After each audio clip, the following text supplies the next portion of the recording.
Hello guys, আসসালামু আলাইকুম। কেমন আছো তোমরা? আজকে আমি আমার ছাদের আরেকটা জিনিস দেখাবো। আমি মূলত বাজার থেকে একটা আখ কিনে নিয়ে আসছিলাম খাওয়ার জন্য। তো কেন জানি মনে হলো যে আমার ছাদে যেহেতু অনেক গাছ আছে, তাহলে একটা আখ লাগাই দেখি কেমন হয়। পরবর্তীতে আমি একটা আখ লাগাই, ছোট। দেখো এখন এই আখ গাছটা কত বড় হয়ে গেছে।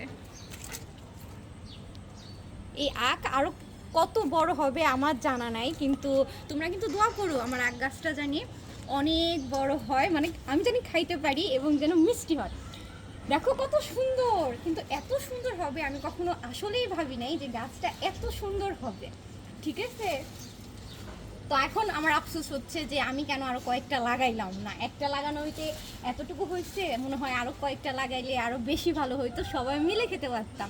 কিন্তু আল্লাহর রহমত, এই একটাতেই ইনশাল্লাহ আমরা সবাই ফ্যামিলি সবাই খাবো ইনশাল্লাহ। তো তোমরা কিন্তু দোয়া করো আমার আখ গাছটা যেন আরও সুন্দর হয়, আরও ভালো হয়। ঠিক আছে, নেক্সট ভিডিওতে তোমাদের সাথে আবার দেখা হবে। টাটা।